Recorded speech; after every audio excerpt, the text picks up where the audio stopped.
사람들이 예수님을 어떻게 생각하느냐라고 예수님께서 제자들에게 물었습니다.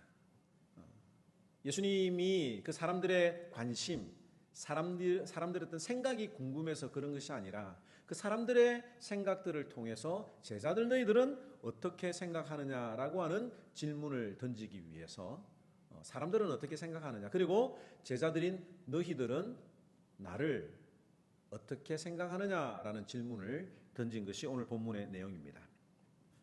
주님이 지금 이 자리에서 여러분들에게 같은 질문을 하신다면 여러분들은 어떻게 대답을 하시겠습니까?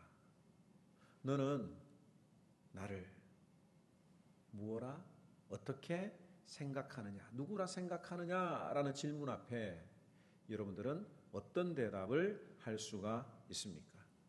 아마 여기에 많은 대답들이 나올 수 있겠지만 크게 세 가지 부류의 대답이 나올 수 있는 것을 우리가 예측할 수가 있습니다. 어떤 분들은 예수님을 아주 훌륭한 성인으로 생각합니다.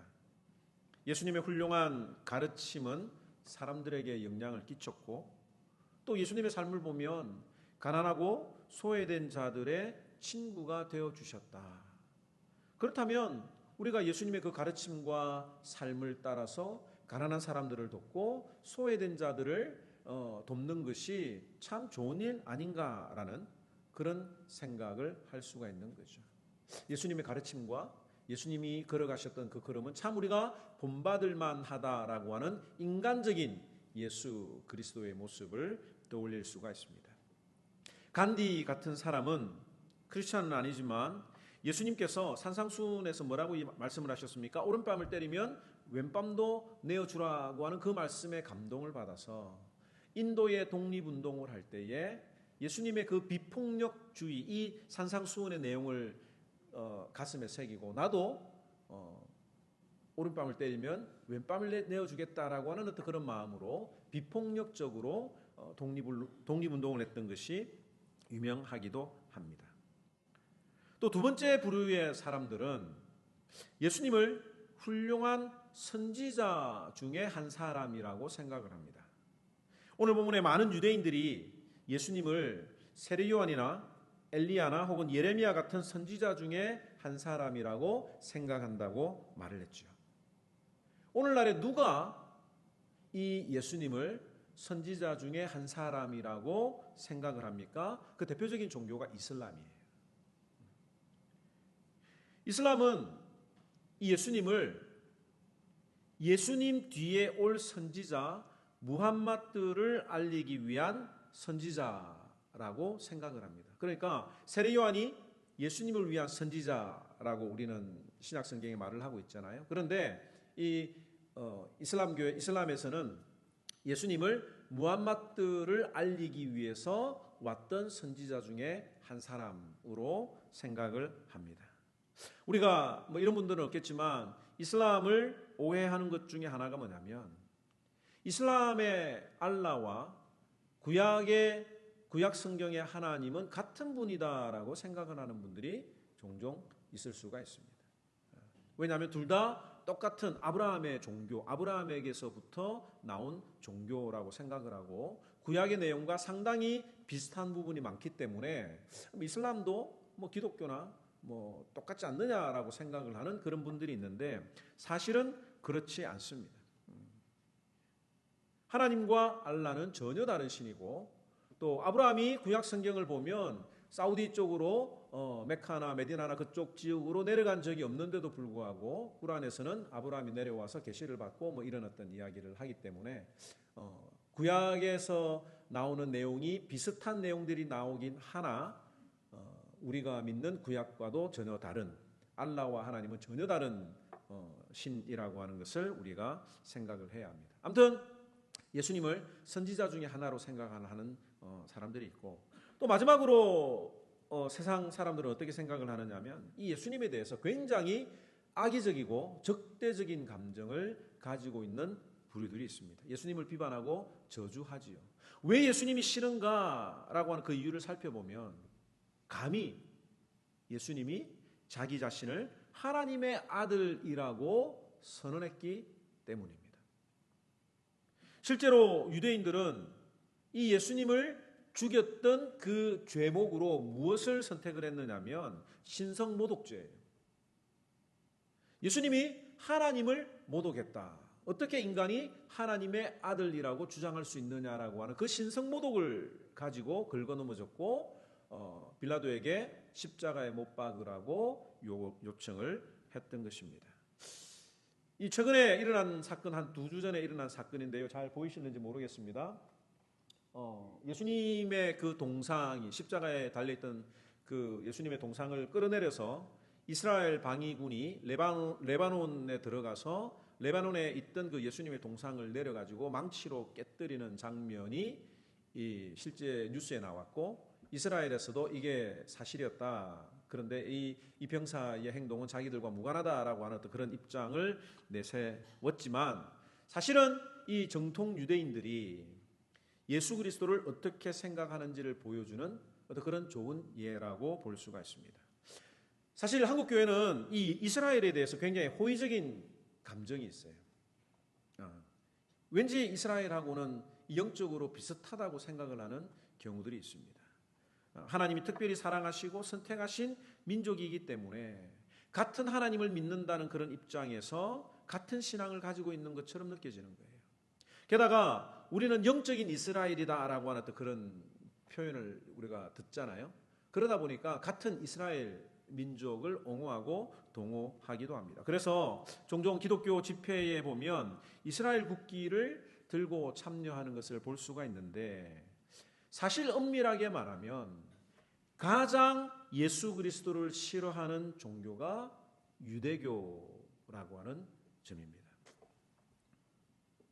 사도 바울이 예수님을 만나기 전에 예수 믿는 사람들을 죽이러 다녔습니다. 저 다메섹이라고 하는 곳까지 원정으로 가서 예수 믿는 사람들을 잡아서 죽이려고 했던 이유는 그가 열렬한 유대교 신자였기 때문입니다. 구약은 믿지만 신약에 나타난 예수 그리스도를 믿지 않는 거예요. 어떻게 사람이 하나님의 아들이 될 수 있느냐? 신성모독이다 라고 하는 점에서 이 유대교는 기독교와 완전히 차이가 있는 것입니다. 물론 마지막 날에 하나님께서 그 이스라엘 백성들을 사랑하시고 다시 회복시키실 것이라고 하는 약속이 있기 때문에 우리는 동일하게 이스라엘 백성들도 사랑하고 저 오지에 있는 사람들도 사랑하는 것처럼 동일하게 복음을 증거해야 되고, 또 특별하게 애정을 가질 수는 있지만, 그러나 저들이 믿는 신앙을 우리가 분명히 알 필요는 있겠다라고 생각을 합니다. 그리고 이와 비슷하게 이 교회에 학을 뗀 사람들, 신자들을 통해서 손해를 보거나 또 피해를 받던 사람들, 그리고 하나님을 믿지 않는 무신론자들도 기독교를 반대하는 그 여러 이유 중에 하나가 사람이 어떻게 신이 될 수 있느냐라고 하는 것 때문입니다. 그런데 오늘 베드로는 이렇게 고백을 했습니다. 따라서 합시다. 주는 그리스도시요 살아계신 하나님의 아들입니다. 오늘은 그리스도에 대한 이야기를 하지 않고 하나님의 아들에 대해서만 살펴보도록 하겠습니다. 사실 저는 이 하나님의 아들이심을 논증하거나 증명하거나 여러분들에게 설득시킬 자신은 없습니다. 그냥 예수님이 선언하신, 선포하신 내용을 그대로 전달할 수밖에 없는 거예요. 우리가 오늘부터 예수님에 대해서 생각해 볼 텐데, 예수님이 어떤 분이냐라고 여러분들이 다른 사람들에게 증거할 때에 하나님의 아들이라고 하는 사실을 분명히 고백하고 그 사실을 증거해야 합니다. 예수님이 하나님의 아들이다라고 하는 이 표현은 뭐냐면 예수님은 하나님이다라고 하는 표현이에요. 로마서 1장 2절에서 4절 말씀을 함께 읽도록 하겠습니다. 시작. 이 복음은 하나님이 선지자들을 통하여 그의 아들에 관하여 성경에 미리 약속하신 것이라. 그의 아들에 관하여 말하면 육신으로는 다윗의 혈통에서 나셨고 성결의 영으로는 죽은 자 가운데서 부활하사 능력으로 하나님의 아들로 선포되셨으니 곧 우리 주 예수 그리스도시니라. 복음의 내용의 중요한 원리가 육신으로는 다윗의 혈통으로 났고 영으로는 하나님의 아들로 선포되었다라고 하는 것. 이것이 곧 예수 그리스도가 복음이다라고 하는 사실을 사도 바울이 우리에게 알려주고 있습니다. 여러 번 말씀드렸지만 또 다시 강조해야 되는 내용이지만 이 예수님의 신성과 인성을 고백하는 것은 복음의 핵심이요 기독교 신앙에 있어서 가장 중요한 내용입니다. 로마서 1장 조금 전에 읽어봤던 것처럼 육신으로는 다윗의 혈통 인성으로 나타나셨고 인성을 가지고 계시고 성결의 영으로는 하나님의 아들로 선포되었다. 예수님은 신성을 가지신 분이다 라고 하는 고백입니다. 다시 한 번 더 고백합시다. 예수님은 하나님이시며 완전한 죄 없으신 인간이다. 예수님에 대한 확실한 고백을 가지고 있어야 됩니다. 많은 이단들이 예수님의 인성과 신성에 대해서 의심을 했습니다. 그리고 그 의심을 제기하는 자들을 위해서 종교회의가 많이 열렸습니다. 이 예수님의 인성과 신성에 대한 교리는 많은 논쟁을 일으키다가 451년 칼게톤 공회에서 확정이 되었습니다. 그 공회의 핵심 내용은 예수님은 한인격의 소유자이시지만 본성에 있어서는 하나님의 신성과 사람의 인성을 동시에 갖고 계신 분이다. 이 두 성품은 서로 혼합되지 않고 서로에게 변화를 주지 않고 분열이나 분리 없이 하나로 연합하여 조화를 이루면서 공존하고 있다고 선언을 했습니다.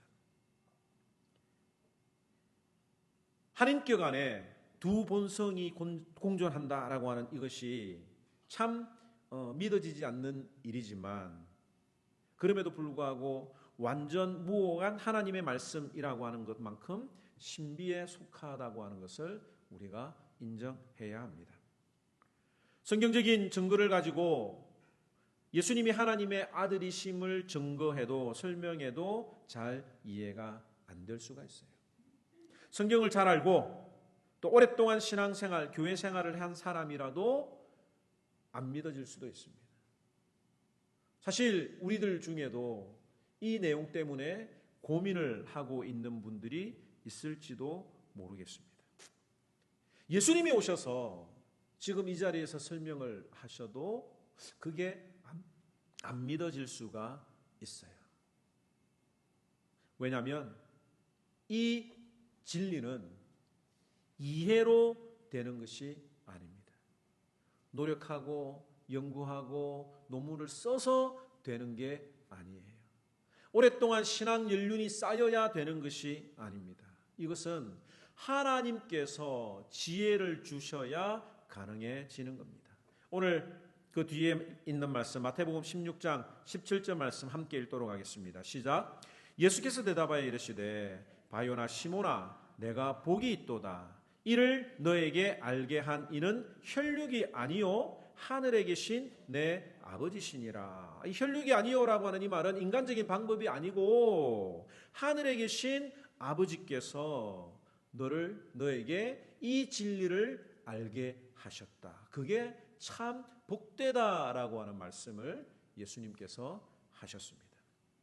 베드로가 주는 그리스도시요 살아계신 하나님의 아들이라고 고백한 것은 예수님과 함께 붙어 있었기 때문에 그런 게 아니에요. 예수님의 이적을 많이 경험하고 예수님의 가르침을 많이 들었기 때문에 그런 것이 아닙니다. 물론 예수님과 가까이 했기 때문에 그런 기회가 더 많이 주어진 것은 사실이죠. 놀아도 도서관에서 놀아라라고 하는 말이 있는 것처럼 놀아도 교회 안에서 계속 이렇게 있다 보면 이 진리가 어느 순간 내 마음속에 들어올 수 있는 확률이 훨씬 더 많기 때문에 우리가 계속 교회 안에 교회를 이해가 안 돼도 믿어지지 않아도 자꾸 교회를 나오라고 하는 어떤 그런 이유 중에 하나이기 때문입니다. 교회를 오랫동안 나와도 그게 안 믿어지면 우리가 질책을 하거나 책망을 하거나 너는 왜 이게 안 믿어지느냐? 나는 믿어지는데 라고 하는 어떤 그런 마음으로 다른 사람들을 생각할 수가 있는데 이것은 정말 잘못된 태도입니다. 왜냐하면 인간의 노력으로 되는 게 아니라 하나님이 알게 하셔야 되는 것이죠. 성경에 복 이야기가 많이 나오는 거 아시죠? 그런데 여러분들은 이 복이 이 땅에서 잘 먹고 잘 사는 어떤 그런 복에 대해서 이야기를 하는 것이 아니라고 하는 것을 우리가 잘 알고 있습니다. 성경에서 말하는 복은 예수 그리스도를 아는 복, 예수 그리스도를 가까이 하는 것이 복이라고 규정을 하고 있습니다.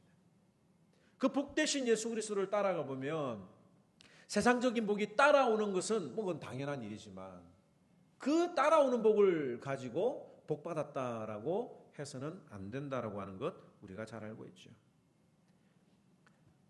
기독교 신앙의 첫 출발은 내가 아니라 하나님이에요.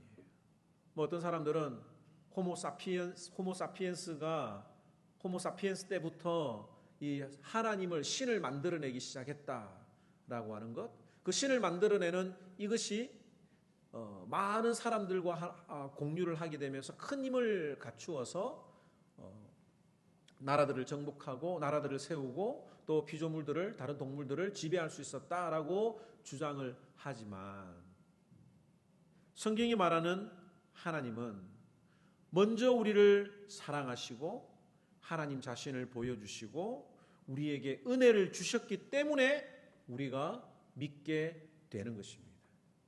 이것이 기독교 신앙의 본질이요 핵심입니다. 내가 열심히 노력하고 봉사하고 연구해서 깨달아지는 것이 아니에요. 예수 믿고 난 다음에 이후에 우리가 그런 삶을 살아야 되지만 첫 출발은 하나님의 은혜입니다. 어떤 분들 가운데 정말 우연찮게 내가 교회를 가고 싶은 마음이 생겨서 교회를 갔지만 나중에 긴 세월을 돌아보면 그것조차도 하나님의 은혜였구나라고 하는 것을 고백하는 그 고백들을 아마 여러분들이 들어본 적이 있을 것입니다. 에베소 2장 8절에서 9절 말씀 함께 읽도록 하겠습니다. 시작. 너희가 그 은혜를 인하여 믿음으로 말미암아 구원을 얻었나니 이것이 너희에게서 난 것이 아니요 하나님의 선물이라. 행위에서 난 것이 아니니 이는 누구든지 자랑치 못하게 함이니라. 주는 그리스도시요 살아계신 하나님의 아들이심을 여러분들이 고백하십니까? 그 은혜에 감사해야 합니다. 그리고 겸손해야 합니다. 죽을 수밖에 없는 나에게 그 놀랍고 신비한 진리가 믿어지게 되고 입으로 고백되어진다라고 하는 것은 내 의나 내 열심은 전혀 상관없다고 하는 그 겸손함을 우리가 가져야 합니다. 나는 믿어지는데 너는 왜 안 믿어지느냐라고 답답해할 필요도 없을 것 같아요. 어쩌면 복음을 잘 전달하고 전하고 설득하고 하는 것이 필요할지는 모르겠지만 어떤 면에서는 무의미하지 않을까라는 생각도 듭니다. 그럼 우리가 전도를 왜 해야 되느냐라는 어떤 이런 질문에 빠질 수가 있죠. 그래서 그러면 우리는 어떻게 해야 되느냐? 두 가지를 생각을 하고 마치기를 원합니다. 첫째는 그 영혼들을 위해서 기도해야 합니다. 복음을 전하기 전에 제일 먼저 해야 되는 것이 그 영혼을 위해서 기도해야 한다. 에베소서 1장 16절에서 17절 말씀을 함께 앞으로 가야 될 것 같은데 없나요? 제가 읽도록 하겠습니다.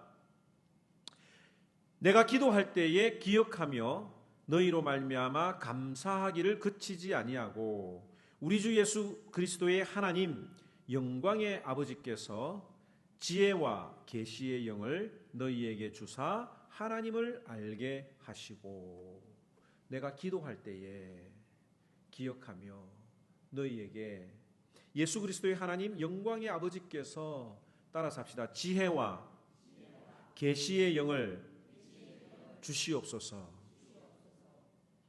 우리가 한 영혼 한 영혼들을 위해서 먼저 하나님의 은혜를 간구하고 하나님께서 지혜와 계시의 영을 그에게 베풀어 주셔서 하나님을 알 수 있는 눈을 열어달라고 우리가 기도해야 합니다. 이것은 이렇게 기도하는 고백은 뭐냐면, 하나님, 늘 우리들의 마음속에 이런 믿음을 가지고 있어야 됩니다. 하나님, 구원의 영역은 내가 할 수 있는 일이 아니라 하나님이 하셔야 되는 일입니다 라고 하는 그 믿음을 우리가 먼저 가지고 있어야 됩니다.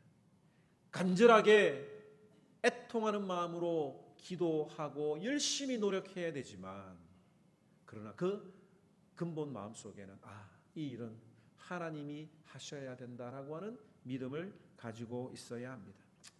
오랫동안 가족을 위해서, 사랑하는 사람을 위해서 기도했음에도 불구하고 응답되지 않는 그 답답함을, 여러분들의 그 간절한 마음을 주님 앞에 고백할 때에 주님은 알고 계십니다. 설사 내 기도가 응답되지 않아도 하나님을 원망하지 않는 믿음이 여러분들에게 있기를 바랍니다. 이 인간의 구원은 하나님의 손에 달려있다. 그러므로 하나님을 더욱더 의지할 수밖에 없다라고 기도하는 우리 모든 하모니언들이 되기를 바랍니다. 여러분들의 마음속에 이 영혼들을 위해서 기도하는 사람들이 있어야 되는 거예요. 그러면 기도만 하고 손을 놓고 있으면 되느냐라고 하는 질문을 던져봅니다. 하나님의 일이니까 우리는 아무것도 안 해도 되겠네라는 생각을 또 할 수 있는데, 그게 아니죠. 하나님이 하실 것을 믿고 내가 해야 될 일이 있는데, 그것은 뭐냐면 내가 살아있는 신앙인의 모습을 보여주는 거예요. 자, 오늘 이 베드로가 어떤 고백을 하느냐면, 주는 그리스도시요, 그 다음에 살아계신 하나님의 아들을 고백을 합니다. 엘리야나 예레미야나 선지자들은 다 죽었어요. 그런데 예수님은 살아계신 분, 살아계신 하나님의 아들이라고 고백을 했습니다. 기독교는 생명의 종교입니다. 사람을 살리는 종교입니다. 왜냐하면 예수님은 살아계신 분이시기 때문입니다. 하지만 우리의 고민이 뭐냐면, 내 삶에 생동감이 잘 느껴지지 않는다는 거예요. 매일 반복적으로 신앙생활하면서 같은 사람을 만나고 또 예배하는 그 속에서 기쁨을 느끼는 일이 그다지 많지 않다는 것이 우리의 고민이기도 합니다. 누가 내 모습을 보면서 장로님, 권사님, 집사님, 목사님을 보니까 목사님을 보니까 그 삶이 정말 살아 있습니다. 기쁨이 넘치는 것 같습니다. 이런 평가를 해주면 얼마나 좋겠습니까만, 그런 평가를 듣기가 참 쉽지 않은 것 같아요. 특별히 가장 가까이 지내는 남편이나 아내나 자녀들이 나를 보면서 살아계신 하나님을 발견할 수 있을까라는 질문을 한번 던져보는 것도 좋을 것 같습니다. 왜 우리는 살아계신 하나님을 믿으면서도 우리들의 삶에 살아있음을, 생동감을 느끼지 못하며 살아가는 때가 많이 있을까요? 그 이유는 내가 죽지 않아서 그렇습니다. 마태복음 16장 24절 25절 말씀 함께 읽도록 하겠습니다. 이에 예수께서 제자들에게 이르시되 누구든지 나를 따라오려거든 자기를 부인하고 자기 십자가를 지고 나를 따를 것이니라. 누구든지 제 목숨을 구원하고자 하면 잃을 것이요 누구든지 나를 위하여 제 목숨을 잃으면 찾으리라. 지금 오늘 본문에 있었던 그 이후의 내용이잖아요.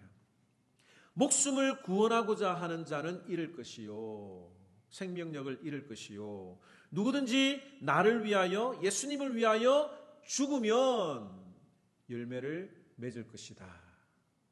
또 요한복음 12장 24절 말씀 시작. 땅에 떨어져 죽지 아니하면 한 알 그대로 있고 죽으면 많은 열매를 맺느니라. 한 영혼을 위해서 오랫동안 기도하고 또 내가 그 영혼을 위해서 최선을 다했지만, 너무너무 귀한 일이지만, 그런데 내가 그 영혼을 위해서 죽어본 적이 있는가? 오늘 이 말씀이 여러분들의 마음속에 잔잔한 울림이 있기를 바랍니다. 한 영혼을 얻기 위해서 예수님이 십자가에서 인내하시고 자신을 내어주신 것처럼 나도 그렇게 하기를 원합니다. 자존심 죽여가며 별의별 일을 다 해보셨겠지만 이 죽는다라고 하는 것은 아무런 반응을 하지 않는 거잖아요.